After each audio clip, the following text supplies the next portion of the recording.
Hey, what's up? I'm glad you made it here. This is Roder MMA Bet, and this is arguably the most comprehensive and profitable betting channel advice for MMA fights in YouTube. I have been betting MMA and the UFC for 8 plus years with consistent results, and that's what you're gonna be getting here. This is a quick intro, and you're gonna be seeing soon the results track I'm referring to, the fights breakdown, and how I'm betting the card. Feel free to leverage my strategy, but take it with a grain of salt, as this is your money on the line. If you like this idea, you like what I'm doing here, subscribe to this channel and share with your friends. Enjoy the analysis. Let me know your thoughts on the comments sections down below, and good luck with your bets. In this video, I'll be covering UFC Fight Night 182 or UFC Vegas 13. Just some fights that are left. Most of the fights I have covered the breakdown and how I'm betting them in previous video. In the description there are links to it. Real quick, what do I mean by the most consistent and transparent betting strategy?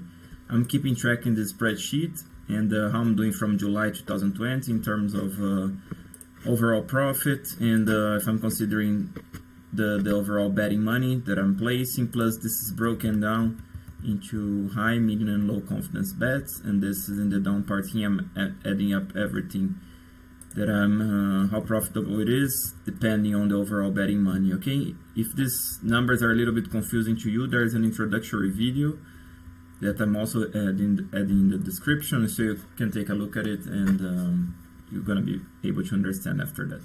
Alright, so this is in a more visual manner how I'm doing per month. So until October, how did I do each month, and then now in terms of high, medium, and low confidence bets. Alright, so I'll be starting off with Anthony Birchak versus Gustavo Lopez.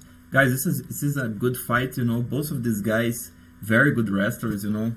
Especially Lopez, I got impressed with the guy's wrestling, very sharp, you know. He can chain wrestle, he can explode, you know. Also has good top control, can take the back. But Birchak himself, very good wrestler, you know. I'm impressed with the single leg, he can shoot double legs, you know. And he's the better grappler here, especially taking the back. He's very fast with that. Plus Birchak, he's way busier on the feet, he has more technique there, more tools at least, and he's very unorthodox. The thing is that Birchak, in the past, he used it to burn all his energy in the first couple of rounds and look done on the third, you know, which could be very dangerous with Lopez. But his last 3 fights, he finished the guy so quickly, and he seemed to have been able to pace himself. So I'm not sure what Birchak gonna bring to the table here. And this fight also, it's a late replacement, so one more reason it's tougher to call. But we ultimately picking Birchak, and I see him by submission. But I'm not betting this fight unless I can get some prop bets on Birchak or even either of these guys by submissions. Okay, Lopez, his best chance is to out wrestle Birchak, stay on the top.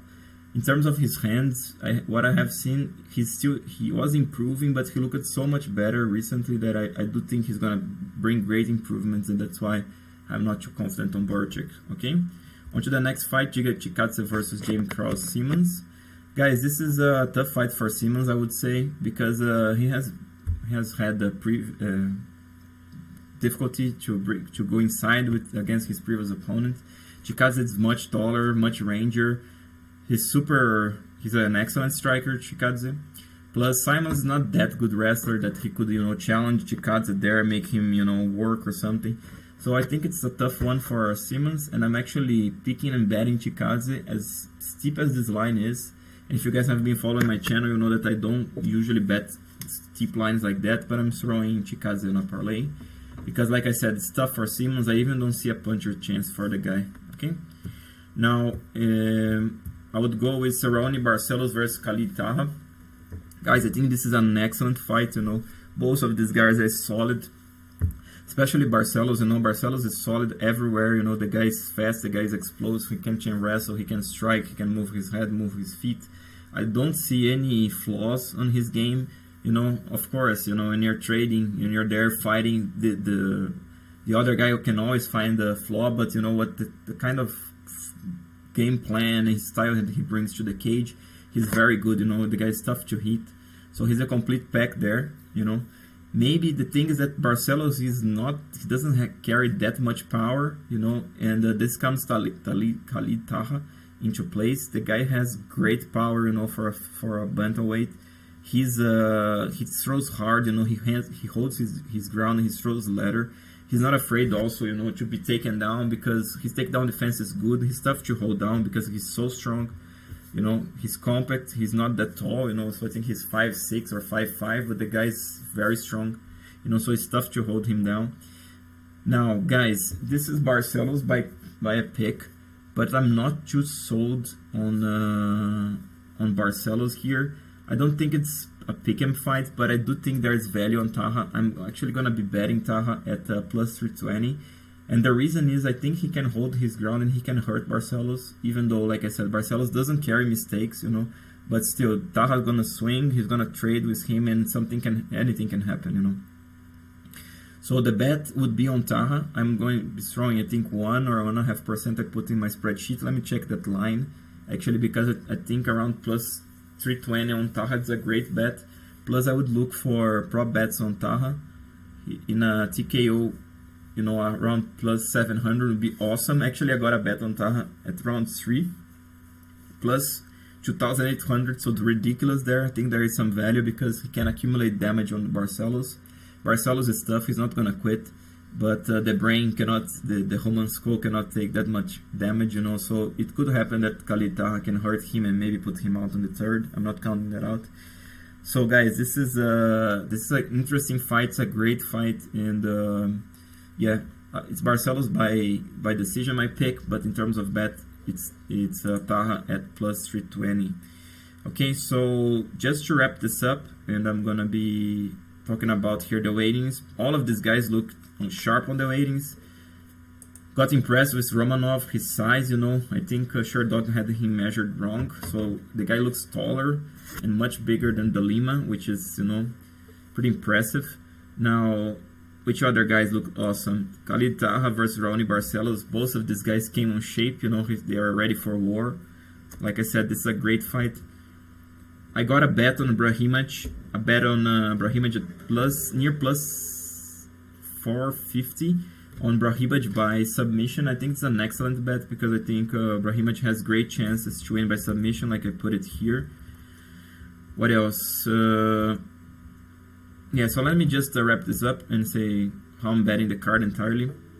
I'm not betting Birchak, neither Gustavo Lopez. Maybe some decision prop bets if you can get at this range. Giga Chikadze versus James Simmons. I'm betting Chikadze, 1% of my betting money on parlay. I'm betting Khalid Taha at plus 320. I may throw this to 1.5%. I'm still thinking about it, but I'll let you guys know if I change from 1 to 1.5%. Now Max Griffin versus Ramiz Brahimaj. I'm not betting any of these guys. Like I told, I got a prop bet on Brahimaj by submission at plus 450, so I think it's a good bet. Xiao Nan, I'm betting Xiao Nan. I got her at minus 110, pick and fight. No? I think it's 1% of my money on her.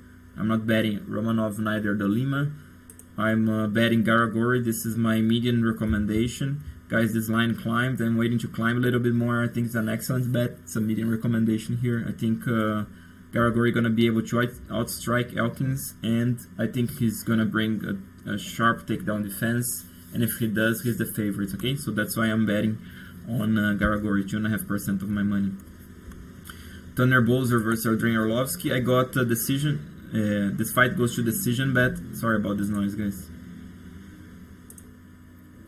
So I got a decision bet on either of these guys. It's minus 110.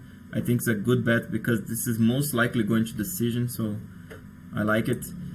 Plus 200 on Teixeira. I throwed 1%. I would like this to climb to plus 250. Like I said, I'm going to be holding off a little bit to see if I can, you know, maybe at plus 250 throw 1.5% on Teixeira. I'm betting Allen, 1% of my money. Not too sold on this. Actually, both of these guys look at good on the weightings. Actually, Ian Heinisch look a little bit better than I expected, but still, if you want, you can skip this fight, you know. But since I said I'm gonna already place my bet on Allen, actually, I'm gonna be keeping it. Devon Lewis versus Trevin Giles. I'm betting Lewis. Both of these guys look good on the weightings, but I'm throwing 2% of my money on Lewis. Okay. Guys, that was it for this card. I hope that you guys have liked. If you did, please subscribe, share with your friends, like this video, and good luck with your bets. Keep you know, an eye open for the comments. I may, you know, increase one bet here or there. And until there, this is Roder Bet, bringing the best, most consistent and transparent betting strategy for you.